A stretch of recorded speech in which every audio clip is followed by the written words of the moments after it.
गहराई से देखो तो हिंदू लोग एक्चुअली में मूर्तियों की पूजा नहीं करते हैं, बल्कि भगवान की पूजा करते हैं मूर्ति के थ्रू। ये वैसा ही हो गया जैसे कि आप अपने फादर को याद करते हो उनकी फोटो देखकर। फोटो के जरिए आप अपने पिता को याद कर रहे हो और उनको प्यार जता रहे हो, लेकिन इसका मतलब ये नहीं कि आप एक्चुअल पिता को भूलकर सिर्फ इस फिजिकल फोटो को ही प्यार जताने लग जाओ और याद करने लग जाओ। सिमिलरली हर हिंदू जानता है कि यहाँ पर मूर्ति के जरिए भगवान की पूजा करी जा रही है, एक्चुअली में उस फिजिकल मूर्ति की पूजा नहीं करी जा रही है। इस चीज का एक अच्छा जवाब आचार्य प्रशांत जी ने दिया था जब मैंने उनके साथ बात करी थी। मूर्ति जो है वो एक सफल प्रयोग रहा है, मूर्ति अमूर्त तक जाने का एक अच्छा साधन रही है। और जब मूर्ति पूजा की जाती है तो उसमें कभी नहीं कह दिया जाता कि मूर्ति सत्य है, उसमें यही कहा जाता है कि मूर्ति के माध्यम से मैं सत्य में प्रवेश करूंगा, साकार के माध्यम से मैं निराकार में प्रवेश करूंगा। अब क्रिश्चियंस भी दोस्तों इस चीज को गलत नहीं मानते, यही कारण है कि कई बड़े बड़े चर्चेज में आपको जीसस और मेरी की मूर्तियां मिलेंगी। कई पैसेजेस साइट किए जाते हैं उनके द्वारा इस चीज को साबित करने के लिए, जैसे कि देखिए हिब्रू बाइबल की किताब एक्सोडस के चैप्टर 20 में वर्स 4 और 5 यहाँ दिया गया है कि भगवान ने किसी भी दूसरी चीज की मूर्ति बनाने से मना किया है, उनके आगे झुकने से मना किया है। नोट करने वाली बात यह है कि भगवान की मूर्ति नहीं, किसी दूसरी चीज की मूर्ति के आगे झुकने से मना किया है। ध्रुव राठी का ये कॉन्सेप्ट है कि इस्लाम और क्रिश्चियनिटी में अल्लाह के सिवा किसी और हस्ती का बुत बनाना कुफर और हराम है, लेकिन खुदा का बुत बनाना जायज है। आइए इस्लाम और कुरान के नजरिए से जानते हैं कि इस बात में कितनी सच्चाई है। उससे पहले अगर आप हमारे चैनल पर नए हैं तो चैनल को सब्सक्राइब कीजिए और वीडियो को पूरा वॉच करते हुए लाइक शेयर करना बिल्कुल ना भूलिए। चलते हैं अपने टॉपिक की जानिब।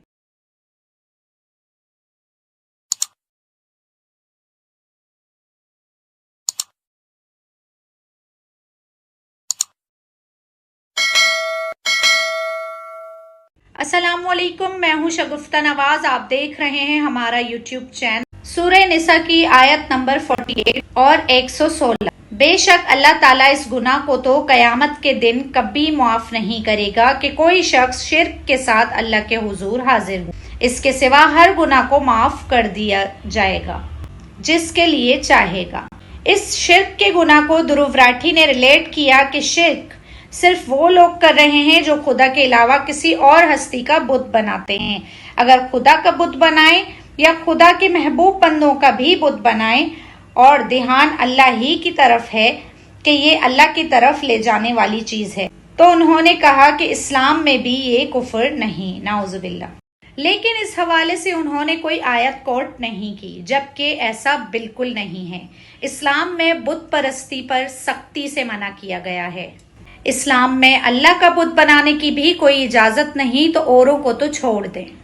मिसाल उन्होंने दी कि आपको चर्चेज में भी बुत नजर आएंगे। मुसलमान किसी भी किस्म की बुत परस्ती को जायज नहीं समझते।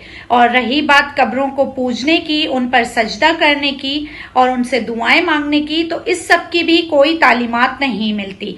ये सब कुछ सिर्फ और सिर्फ जहालत है। इसकी इस्लाम में कोई इजाजत नहीं कि आप किसी मरे हुए बंदे की कब्र पर जाएं और उसकी इबादत करें या उनकी कब्र पर जाकर सजदा करें या उनसे अपनी हाजात पूरी करने की दुआ करें। बहुत से लोग ये कहते हैं कि हम उनके जरिए से अल्लाह से मांगते हैं, चाहे किसी भी तरह से हो। कब्रों को सजदा करना या उन कब्रों से दुआएं मांगना अपनी हाजात पूरी करने के लिए किसी भी लिहाज से इस्लाम में इसकी इजाजत नहीं दी जाती, ना ही कुरान इसकी इजाजत देता है। अगर आपको मांगना ही है तो आप डायरेक्ट खुदा से मांगे, ना कि उन कब्रों से जो अपने लिए कुछ नहीं कर सकते। तो आपके लिए क्या करेंगे? आपकी कौन सी सिफारिश करके खुदा से आपकी हाजात पूरी करवाएंगे? अल्लाह आपकी शेरक से ज्यादा नजदीक है। आप खुद मांगे, डायरेक्ट मांगे, वो आपकी मुरादें पूरी करने वाला है। अल्लाह सुनने वाला और बेनियाज है। कब्रों को इबादत की नीयत से सजदा करना सीधा सीधा शिर्क है, कुफर है। इस्लाम में, कुरान में इसकी कोई इजाजत नहीं। बुत परस्ती का कोई कॉन्सेप्ट इस्लाम में मौजूद नहीं है। वो उस वीडियो में कह रहे थे कि जिस तरह आप अपने बाप की तस्वीर रखते हैं और उस तस्वीर के पीछे जो हस्ती है उससे अकीदत का इजहार करते हैं, ना कि उस तस्वीर से। उन्होंने कहा जो हम भगवान का बुत बनाते हैं या जो पूरी दुनिया में मुख्तलिफ स्टैचूज एग्जिस्ट करते हैं, उन स्टैचूज का मकसद भगवान की याद ताज़ा करना होता है, ना कि स्टैचूज को हम भगवान समझ रहे होते हैं। इस्लामी तालीमात के मुताबिक आप स्टैचूज बना ही नहीं सकते। डॉक्टर जाकिर नायक की इस पर तफसीली वीडियो मौजूद है, similarities between Hinduism and Islam. اس میں انہوں نے ہندوؤں کی کتابوں سے ثابت کیا ہے کہ بت پرستی جائز نہیں، حرام ہے، کفر ہے، کہ وہاں بھی خدا کا کوئی بت بنانا، تصویر بنانا یا اس طرح سے کوئی سمبل بنانا حرام ہے۔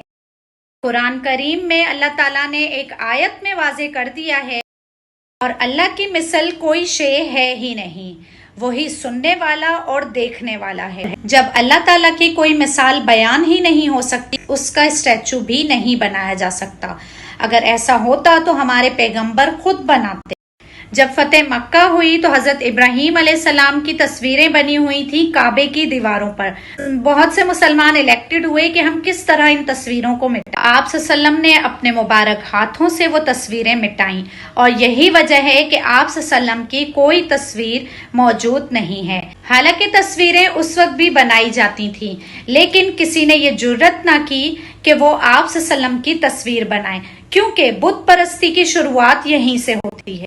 حضرت آدم علیہ السلام کی نسل سے بت پرستی کی کچھ اس طرح شروعات ہوئی کہ صحیح بخاری میں آتا ہے کہ کچھ نیک لوگ عبادت کیا کرتے تھے، ان کے مرنے کے بعد لوگوں نے کہا کہ ہم بھی اپنے اندر عبادت کا جذبہ پیدا کرنے کے لیے کہ ان کو دیکھ کر ہمیں موٹیویشن ملے گی، اور اس طرح آہستہ آہستہ وہ پتھر بت کی شکل اختیار کرتے گئے۔ آج بھی بہت سے ایسے جاہل لوگ ہیں جو یہ کہتے ہیں کہ ہم مزاروں پر اس لیے جاتے ہیں کہ ہم خدا کے نیک بندوں کو دیکھیں گے تو ہمیں موٹیویشن ملے گی، تو اس لیے ہم مزاروں پر جاتے ہیں۔ قرآن حکیم اس حوالے سے اتنا سینسٹیو ہے کہ اللہ تعالیٰ سورہ حج کی آیت نمبر 30 چیپٹر نمبر 22 میں کہا، بتوں کی گندگی سے بچو، اسے گندگی کہا ہے۔ سورہ زمر آیت نمبر 3 میں کہا کہ یہ بتوں کی عبادت اس لیے کرتے ہیں کہ یہ ہمیں اللہ کے نزدیک کر دیں گے۔ سورہ یونس میں اللہ نے کہا کہ تم وہ بات کر رہے ہو جو اللہ کے بھی علم میں نہیں ہے۔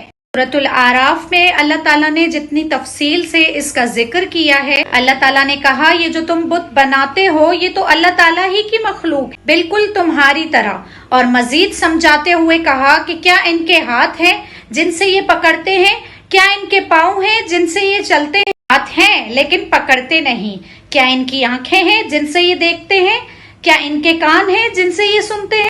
اللہ تعالیٰ نے انسانوں کو بتایا کہ جو شرک میں ڈوبے ہیں کہ تم ان سے بہتر ہو، کہ تم چل پھر سکتے ہو، دیکھ سکتے ہو، پکڑ سکتے ہو، سن سکتے ہو، تم ان بتوں سے بہتر ہو، لیکن ان میں ایسی کوئی صلاحیت موجود نہیں ہے۔ تو اسلام میں ایسی قبر پرستی یا بت پرستی کسی بھی حوالے سے نہیں۔ دروو راٹھی نے اپنی ویڈیو میں تابوت سکینہ کا بھی ذکر کیا، اور انجیل سے انہوں نے ورسز کو کوٹ کیا کہ تابوت سکینہ بھی اللہ تعالیٰ کی طرف دھیان لانے کے لیے ایک چیز تھی، اور انہوں نے اسے ریلیٹ کیا بت پرستی کے ساتھ، حالانکہ ایسا کوئی کانسیپٹ نہ انجیل کے اندر اس طریقے سے موجود ہے، اور قرآن کے اندر تو اللہ تعالیٰ نے تابوت سکینہ کا ذکر چیپٹر نمبر 2 سورہ بقرہ کے اندر 248 آیت میں کیا ہے۔ وہ جسٹ ایک باکس تھا، اس میں حضرت موسیٰ علیہ السلام کی کچھ نشانیاں تھیں، جس میں ان کا عصا اور ان کے کپڑے وغیرہ تھے، اور بنی اسرائیل کا یہ عقیدہ تھا کہ اس کی برکت سے اللہ ہم پر رحم فرماتا، لیکن بنی اسرائیل تابوت سکینہ کے سامنے جھکتے نہیں تھے، اس کی عبادت نہیں کرتے تھے، وہ صرف برکت کے طور پر اپنے ساتھ رکھا کرتے تھے۔ اس طرح خانہ کعبہ کی دیوار پر ایک پتھر نصب ہے جسے ہم حجر اسود کہتے ہیں، اور اسے چوما جاتا ہے۔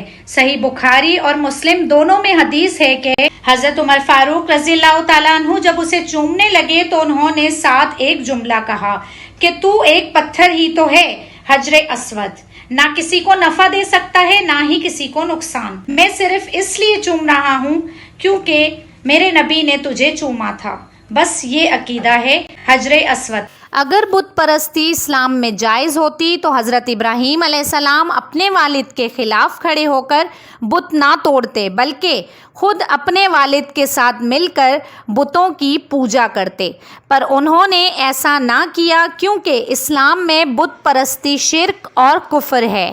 اس بارے میں آپ اپنی قیمتی رائے کا اظہار کامنٹ سیکشن میں کیجیے، اور اگر آپ کو ہماری ویڈیو انفارمیٹیو لگی ہو تو ویڈیو کو لائک، شیئر اور چینل کو سبسکرائب ضرور کریں۔